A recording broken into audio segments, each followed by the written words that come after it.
बिस्मिल्लाहिर्रहमानिर्रहीम। अस्सलाम वालेकुम व्यूवर्स, मैं वेलकम करती हूँ आपका अपना यूट्यूब चैनल ड्रेसिंग मेनिया पर। इस कुर्ती की नेक लाइन आपसे शेयर करने जा रही हूँ। इससे पहले मैंने इस कुर्ती की ए लाइन शेप में कटिंग अपने व्लॉग के चैनल पे शेयर की है और बैक साइड के ऊपर ये लाइक्रा फ्यूजिंग या नेट फ्यूजिंग कैसे फ्यूज़ की है इसकी सारी डिटेल्स मैंने वहाँ पर शेयर कर दी थी। इस तरह के नेक लाइन आपको बाज़ार से बने बनाए मिल रहे हैं, जिसके बैक साइड के ऊपर गम लगाई हुई है, जिसे इस तरीके की मदद से हम लोगों ने पेस्ट करना है। हर एक चीज़ इस पे पेस्ट हुई हुई है। सोइंग मार्जिन के हिसाब से थोड़ी सी चीज़ें इस पे मौजूद हैं, लेकिन इस पे सिलाई कोई नहीं हुई फ़िलहाल। सबसे पहले हम लोगों ने अपनी शर्ट पे अटैच करने से पहले इसकी मेजरमेंट्स देखनी है कि आया ये हमारे बॉडी के अकॉर्डिंग है भी या नहीं। जब आपने इसे बाज़ार से बाय करना है तो इसकी डेप्थ और इसकी चौड़ाई ये दोनों आप लोगों ने वहीं पे देखनी है, फिर बाद में आपने इसे अटैच करना है। अच्छा, इस गले की चौड़ाई जो इस वक्त मेरे पास आ रही है वो 6.25 इंच के करीब है। गहराई तकरीबन समझ लें तो 4 इंच के करीब है, क्योंकि हमने शोल्डर में सिलाई का मार्जिन तो अलहदा छोड़ देना है। और पूरी डेप्थ इसकी 7.5 इंच आ रही है, जो कि मेरे हिसाब से तो अप्रोप्रिएट है। जब मैंने इसे बाज़ार से बाय किया था ये सारी चीज़ें मैंने वहाँ पर देखी थी, तभी ये नेकलाइन बाय किया था। हर एक बंदे को ये सूट नहीं करता, तो आप अपने हिसाब से देख लीजिएगा।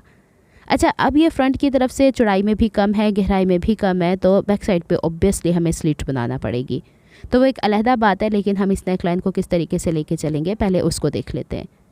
गले की चौड़ाई जो अब हमने देखी है वो तकरीबन हमारे पास आ रही है 6.25 इंच। तो मैंने 3.2 इंच के ऊपर, यानी 3 इंच जो होता है उसके बाद 0.2 इंच के करीब ही समझ लें, मैंने दाएँ तरफ निशान लगाया सेंटर से और बाएँ तरफ लगाया है। और दूसरी चीज़ ये कि इसकी गहराई को नापने के लिए शोल्डर की साइड से मैंने आधा इंच का मार्जिन छोड़ दिया। अब इस गले को जब मैंने सेंटर के हिसाब से प्लेस किया, या फिर जो निशानात हमने ऊपर की तरफ लगाए उसके हिसाब से प्लेस किया, तो इसकी गोलाई के अकॉर्डिंग मैंने यहाँ पर निशान लगाए। अब जो ये पेन आप मेरे हाथों में देख रही हैं ये हीट से इरेज हो जाता है।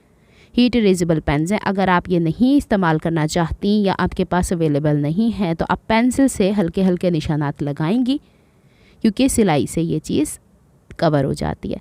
अब जितने यहाँ पे टेयर ड्रॉप्स हैं उनको भी मैंने थोड़ा सा एहतियात के साथ निशान लगा लिया। अब मेरे पास जो फैब्रिक है उसके बैक पे मैंने फ्यूजिंग लगाई हुई है। अब मुझे ये वाले निशानात बैक के ऊपर नज़र आ जाएँ तो मैं थोड़ा सा इसे डार्क कर रही हूँ। आप एक काम और कर सकती हैं, सेम कलर के थ्रेड से मशीन से इसके ऊपर मशीन चला सकती हैं, ताकि बैक साइड के ऊपर आप लोगों को निशान नज़र आए। जैसा आपको भला लगता है उस हिसाब से बस बैक साइड के ऊपर हमें इसके निशानात वाज़े होने चाहिए। अब इसका सबसे पहले हम गोल गले को देखते हैं। तो यहाँ पे आप देखिएगा 5 पत्तियाँ हैं और छोटा हिस्सा यहाँ पे गोल नेक लाइन है। तो हम लोगों ने हर हिसाब से यहाँ पे अलहदा अलहदा कपड़ा लेना है, और जो हिस्सा हमारा कट जाना है उसके ऊपर मैंने ग्लू कर लिया है। और सबसे पहले तो हम गोल गले से ही स्टार्ट लेते हैं। अच्छा, एक टिप थोड़ी सी मैं आपको यहाँ पे देना चाहती हूँ। जो निशान मैंने लगाया था एग्जैक्ट उस पर सिलाई ना करें, उससे थोड़ा अंदर की तरफ इन अ सेंस जो हमने निशान लगाया था, फ़र्ज़ करें जी ये 6 इंच चौड़ा है और 4 इंच गहरा है, तो आप 6.2 इंच चौड़ा कर लें और 4.2 इंच गहरा कर लें, तो मेरे ख्याल में ज़्यादा बेहतर रहेगा। अब मैं देख रही थी पत्तियों के साइड से कितना ही मार्जिन बचेगा। इससे पहले कि पत्तियों को अलहदा से स्टिच करूँ, ये कपड़ा मुझे दरमियान से कट कर देना है। ये मत सोचिएगा कि पूरे कपड़े को रख लेंगे, बैक साइड से पत्तियां भी इसी पे स्टिच कर लेंगे, फिर हम कट कर लेंगे। देखें, कहीं पे पत्तियों का मार्जिन पत्तियों के बीच में ज़्यादा है, कहीं पे कम है, तो वो काम तो हमने करना ही नहीं है। थोड़ा सा नफासत लाने के लिए मैंने इसके तकरीबन 1.5 इंच चौड़ी ये गोलाई में कटिंग कर देनी है। और ये जो कपड़ा बचा है, या फिर आप देखिएगा जब आपने शर्ट कट की थी तो ये छोटी छोटी सी कतरनें बची हुई थी, अब ये हमारे काम में आ रही हैं। अब यहाँ पर जितनी मेरे पास पत्तियाँ हैं उसके अकॉर्डिंग उसके दाएं बाएं सिलाई का मार्जिन रखते हुए कपड़ा मैंने इसके बीच वाले हिस्से पे ग्लू किया है, और इन पत्तियों को यहाँ पे बैक साइड के ऊपर एक्स्ट्रा फैब्रिक को पेस्ट कर लिया है। अब देखिए, मेरे पास तो शर्ट के बैक साइड के ऊपर ऑलरेडी फ्यूजिंग हुई हुई है, लेकिन आप लोगों ने, ऑब्वियस सी बात है कि हर बंदा इस तरीके से काम नहीं करता है, तो आप लोगों ने ये जो कपड़ा लगाना है ना, जो ये पत्तियों की बैक साइड पे लगा है, इस पे 0 की फ्यूजिंग ज़रूर कर लीजिएगा, तो आपके नेक लाइन में बैक पे पलटने में आसानी हो जाएगी।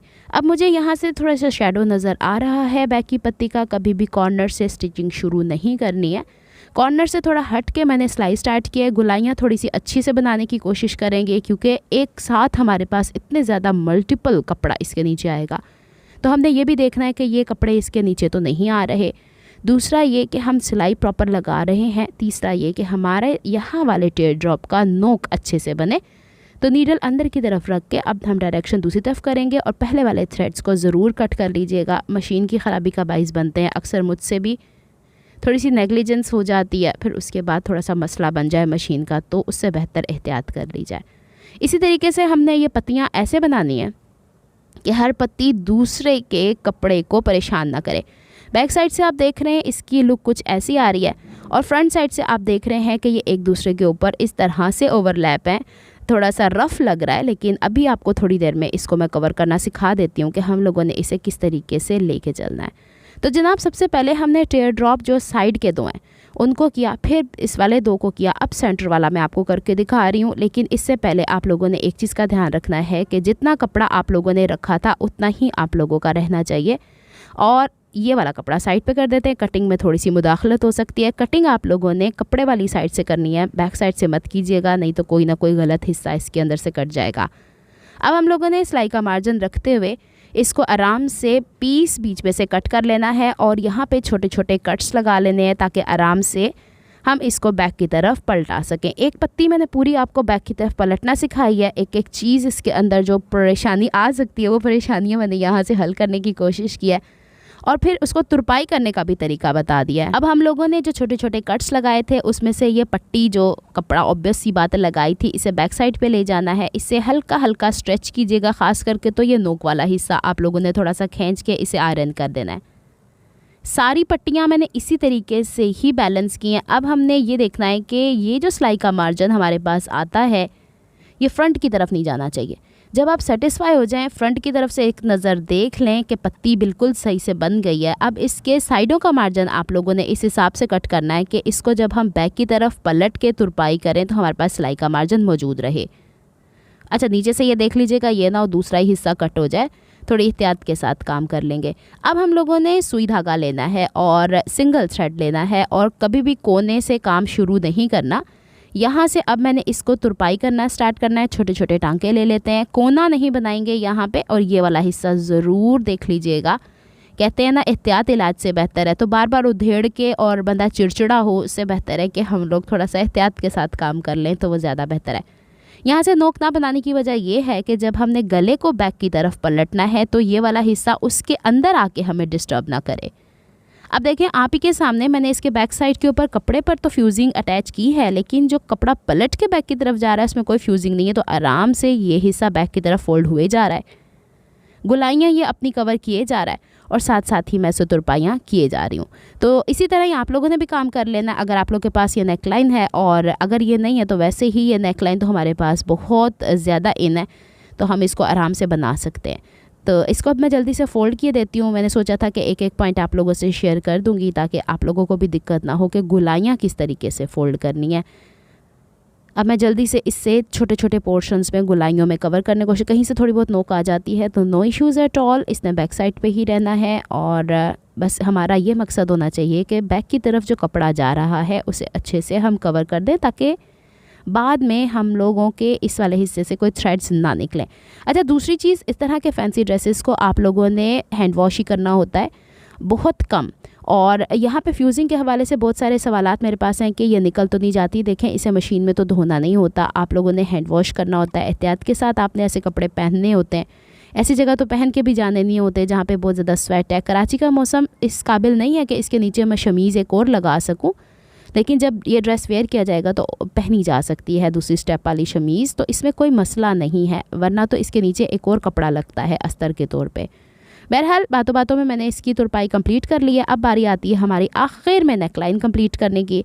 इसको दोबारा से मैंने सीधा कर लिया था और अब हम इसके बीच की गुलाइयाँ कट करेंगे। और आपने एक एक पत्ती को जब भी कट करना है ना तो आपने ये शर्ट का सीधा हिस्सा ऊपर रखना है। अब चूँकि गला बहुत ज़्यादा गुलाई में पलटा जाता है तो इसमें वी कट्स ज़रूर लगा लें। बेशक कि आप वो पत्तियाँ जब बना रही थी तो उसमें भी वी कट्स लगा लें, या आपकी मर्ज़ी है। अब हम जल्दी से इसको अकॉर्डिंगली बैक की तरफ फोल्ड किए जा रहे हैं और आयरन किए जा रहे हैं। यहाँ पे अक्सर लोग बैक साइड पे पलटने के लिए लब की सिलाई लगाते हैं, लेकिन मुझे पर्सनली वो अच्छी नहीं लगती है। आपको बेहतर लगता है, सूट करता है, तो आप उसे बैक साइड के ऊपर लगाइए और इसको बैक की तरफ पलट दें, तो बैक को पलटने में आसानी होती है।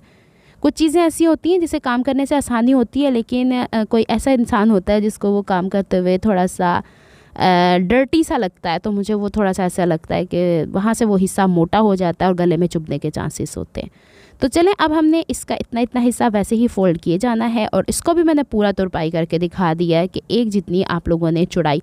हाँ, एक काम और कर सकती हैं कि इसको पलटने से पहले इसके बैक साइड पे हाफ इंच का मार्जिन ओवरऑल लगा दें और अकॉर्डिंगली आप उसे फ़ोल्ड कर लें। अब ये डिपेंड करता है आप लोगों के पास वो नेकलाइन कैसे है मौजूद है। अब इतनी सारी डिटेल्स मैंने बता ही दी हैं, तो आगे भी मज़ीद थोड़ी सी और पॉइंट्स मैंने ऐड करने हैं। जो प्रॉब्लम्स मैंने फ़ेस किए हैं, मैं चाह रही हूँ आप लोग वो फेस ना करें, इस वजह से मैंने एक एक पॉइंट यहाँ पे आप लोगों के साथ शेयर कर दिया। अगर आपको मेरी एफर्ट्स पसंद आती हैं तो please like my videos, subscribe to my channel, hit on the notification bell for more updates. जल्दी से अब हम इसकी तुरपाई करेंगे। खींचातानी कहीं पे नहीं करनी, आराम से कपड़े को गोल घुमाते जाना है और इसके ऊपर हम लोगों ने तुरपाई करते जाना है। अगर तो आप यहीं तक सेटिस्फाई हैं तो पत्तियों की तो मेजरमेंट्स मैंने आपको बताई नहीं, लेकिन इस तरह के नेकलाइन मैंने आप लोगों से पहले काफ़ी टाइम पहले शेयर किए हुए हैं। आप वो बनाना चाहती हैं तो ज़रूर बना लीजिए। आजकल एक पत्ती जो फ्रंट की तरफ बनती है और सामने की तरफ टैसल्स लगते हैं वो भी बनते हैं, बैक साइड के ऊपर भी सेम नेकलाइन आजकल बन रहा है। तो ये आपकी चॉइस होती है कि आप कितना फ्रीडम रखती हैं और किस हिसाब से आप कपड़ों को कैरी कर सकती हैं, तो उस हिसाब से आप वो बना सकती हैं, क्योंकि हर एक घर का, हर एक माहौल का अपना तरीक़ाकार होता है कपड़ों को डिज़ाइन करने का। तो बातों में हमने इसे कंप्लीट कर दिया है। अब इसे आयरन कर देते हैं। तो ये तो यहीं पर ही बेहतर लग रहा है। ऊपर की तरफ एक्स्ट्रा मार्जिन जो मैंने रखा था उसे कट कर दिया। बैक साइड से भी अच्छे से आयरन कर देते हैं ताकि कोई अगर सिलवटें हैं, बबल्स बने हैं तो उड़ जाए। अब मैंने जब इस पे गला रख के देखा है ना, तो जहाँ पे वो गोल गोल पत्तियाँ आ रही हैं कहीं से पिंक कलर झलक रहा है, जो कि अच्छा नहीं लग रहा। तो अब क्या करने वाली हूँ मैं, अब यहाँ पे मेरे पास चरमा डोरी सेम कलर की थी नहीं, तो हमने एक काम करना है। यहाँ पे ये जो गोटा वाला बारीक गोटा होता है, धनक इसे कहा जाता है बेसिकली, हर पत्ती के इर्द गिर्द मैंने इसे UHU की मदद से पेस्ट कर देना है, क्योंकि मेरा ये ड्रेस हैंड वॉश भी नहीं मैं करने वाली, और अगर करूँगी भी तो मैं अभी आपको बताती हूँ कि इसके कहाँ कहाँ किस किस हिस्से पे मैं टांके लगाने वाली हूँ। तो ऐसे वाले कपड़ों को आपने बड़े एहतियात के साथ लेके चलना है। और UHU तो वैसे ही आपको पता है कि अगर आप वॉश भी करती हैं तो भी नहीं निकलती, लेकिन अभी इस पर टांके लग जाएंगे, फ़िक्र करने की बात नहीं है। तो अब हमने इसको हल्का सा खींच के गुलाई। अच्छा, अगर चरमा डोरी होती ना तो इसने यहाँ से गुलाइयों से अच्छा घूम जाना था। अब ये जो मेरे पास धनक है ये थोड़ी सी सिलवट ले रही है, तो कोई मसला नहीं है, इसने वैसे ही नीचे की तरफ दब जाना है। मैं चाह रही हूँ जब इसके ऊपर गले को रखूँ तो ये वाला हिस्सा हमारे पास पिंक कलर में नहीं बल्कि गोल्डन कलर में छलके, और किसी को ये ना हो कि, क्योंकि देखें वो जो गला बना हुआ है ना वो एक तरह की गम पे बना है, उसे आप 10 दफ़ा प्लेस करेंगे 10 दफ़ा वो अपनी पोजीशन चेंज कर लेगा। तो ये तो होना ही है, ये वाली डिफ़िकल्टी आप लोग भी फेस करने वाले हैं। तो इसका हल यही है कि नीचे की तरफ मैंने ये लगा दिया और ये देखिए जनाब इसके ऊपर अब गला रख दिया। लग रहा है कहीं से पता कि हम लोगों ने थोड़ा बहुत आगे पीछे हम लोगों से हुआ है, या फिर वही बात कि ये थोड़ी सी ना लुजलुजी टाइप की जेली नुमा हिस्सा है जो नीचे की तरफ ग्लू लगा हुआ है, तो हर दफ़ा ये अपनी पोजीशन बदलेगा। तो चलें, अब इसके ऊपर आपने डायरेक्ट इस्त्री नहीं करनी है, इसके ऊपर आपने मलमल का कपड़ा या फिर आपके जो लॉन कॉटन के स्कार्फ होते हैं इस्त्री रख के भूल भी नहीं जाना। मेरे पास स्टीम वाली इस्त्री है तो ये ज़्यादा हीट पकड़ लेती है। थोड़ी एहतियात के साथ आप लोगों ने इस्त्री इसके ऊपर रखनी है। अगर आपको थोड़ा डाउट है कि हमारा कपड़ा डेलिकेट है और कपड़ा ये ऊपर वाला बारीक है, ऐसे थोड़ा आप मोटा कॉटन का कपड़ा रख सकती हैं। थोड़े थोड़े पोर्शंस को आप इसके ऊपर आयरन करेंगी।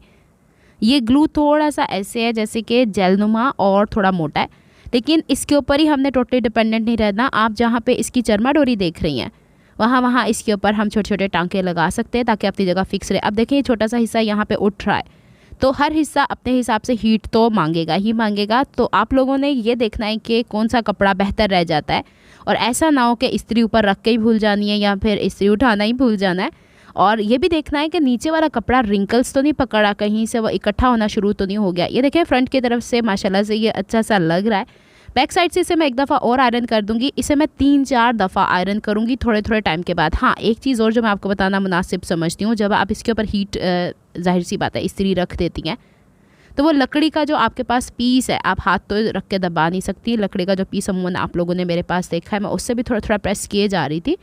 और एक और चीज़, जब तक कि ये ठंडा नहीं होगा ना आप लोगों ने इसे उठाना नहीं है, क्योंकि गम जैसे कि वो हमारे पास ग्लू गन नहीं होती उसी तरह का थोड़ा सा ये मटेरियल है जो इसके ऊपर लगा हुआ है। तो आपने थोड़े एहतियात के साथ काम कर लेना है। उम्मीद करती हूँ ये डिटेल्स आपको अच्छी लगी होंगी। ये है कंप्लीट लुक जनाब इस नेकलाइन की। टांके मैं ऑफ द कैमरा लगा लूँगी। सारी डिटेल्स सारी प्रॉब्लम्स जो मैंने फेस किए आपसे शेयर कर दी हैं। मिलती हूँ नेक्स्ट वीडियो में। अपना बहुत ख्याल रखिएगा, मुझे दुआ में याद रखिएगा। अल्लाह हाफिज़।